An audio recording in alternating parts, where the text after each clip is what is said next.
Let's get ready for the digital SAT. Hi friends, welcome to another college adventure. After my last video, one of our friends requested me to make a video on my top tips for taking the SAT. Last year in August, I actually took the digital SAT myself for the very first time. I was able to score a 1530 and that's crazy because I registered for it literally at the beginning of July that year, right after my A-levels, and I only had about a month to prepare for it. So in this video, friends, I'm going to walk you through all the strategies, tips, and tricks I used to get above a 1500 within just 1 month. I've also hidden a completely free, very useful study bundle and some bonus tips for you throughout this video, so make sure to watch it till the very end as I explain to you all my game-changing steps to ace your SAT this year. Step 1. Manifest a specific goal. With only a short period of time to prepare, friends, we should stay focused on what we specifically want to achieve. It's not only important to know that you want to score above 1500, but also how much above it you want to score. For example, do you want a 1530 or a 1550 or a 1580? You need to ask yourself this question and decide on your specific target score first. Afterwards, make a little poster for yourself where you write this down in huge handwriting and hang it somewhere that you'll be able to see every single day, maybe in front of your study table or in front of your bed. I personally pasted mine on the inside of the door of my wardrobe because I knew I'd open it and see my poster several times every single day. I've tried this trick for my SATs, O-levels, and A-levels, and they really helped me to stay on track because putting our goals down on paper actually provides us with clarity on what we expect, which in turn gives us a sense of focus, accountability, and motivation to achieve it.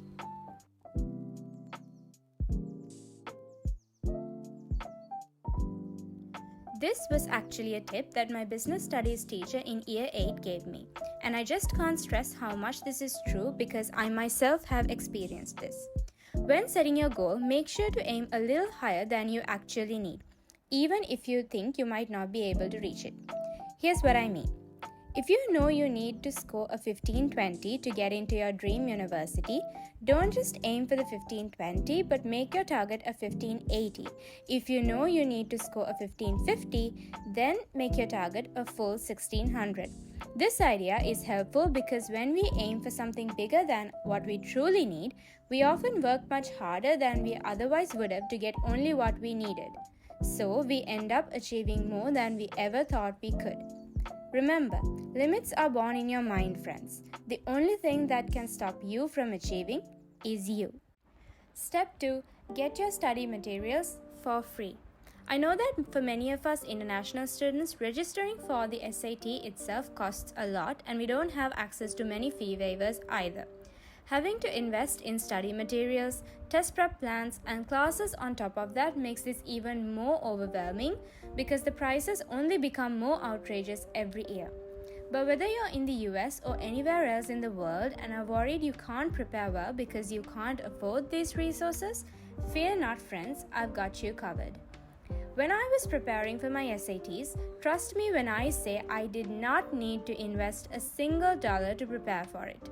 I only depended on my self-studying techniques and I mainly used 3 online resources that were absolutely free of charge: Khan Academy, Blue Book, and the Strategic Test Prep YouTube channel. Khan Academy caters fully to the kinds of questions you'll encounter on your digital SAT with meticulously organized content, video lessons, worked examples, notes, practice questions by topic, quizzes, and unit tests. Blue Book is College Board's digital SAT testing app, and it's got a few practice tests that you can use to simulate the real exam conditions and prepare for your SATs. And the best part is, all of this is 100% free.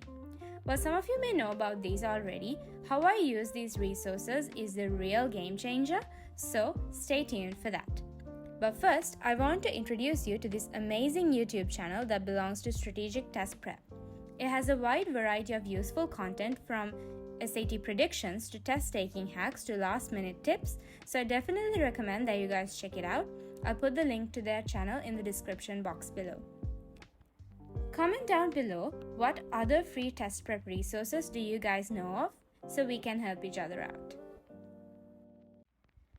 Step 3. Make an effective study plan.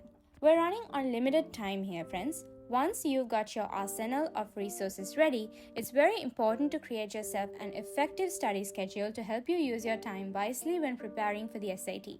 And since you got to this point in the video, I've got a little gift for you, friends. A free SAT study bundle. My ideal aesthetic study organizer to help you get ready for the digital SAT in 1 month. It's got a flexible study schedule, an outline of the workload you have to cover at Khan Academy with my suggestions for the amount of time to spend on each section, and a personal reflection section. The link to it is also in the description box below. I actually spent about 4 days working on this template for you guys, so a small favor I'll need from all of you, my friends, is for you to like this video, subscribe and click on the bell icon and set your notifications to all. It will really support me to bring you more content like this. Step 4. Make targeted notes. If you've watched my previous videos, you'd know that I'm a big believer in effective note-taking for succeeding in exams. But in this 1 month prep plan, friends, we're not going to take down just any notes, but targeted and efficient notes. What I mean is that we will cut down our studying time as much as possible by only taking notes where we feel we need it. To do this, after completing the practice questions at the end of each lesson, the quizzes and the unit tests on Khan Academy, head over to the personal reflection section in your study bundle and write down the areas where you felt like you needed the most work.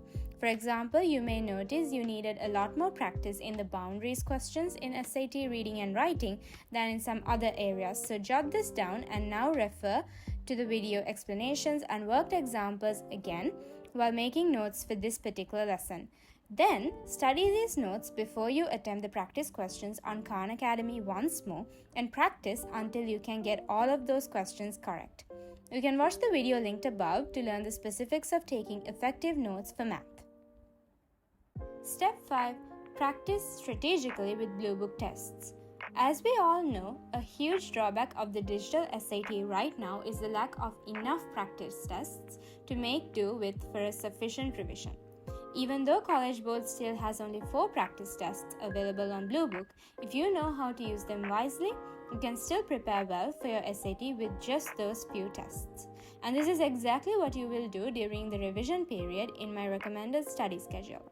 You'll review the targeted notes you took each day, practice 1 or 2 of the tests, and reflect on the questions you got right and the ones you didn't with the personal reflection section, and then repeat each test once more.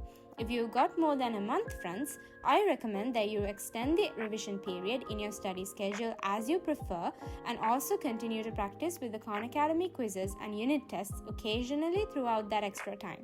The more practice you can get, the more familiarized you'll be with the style of the questions and the faster you will be at answering them at your actual SAT.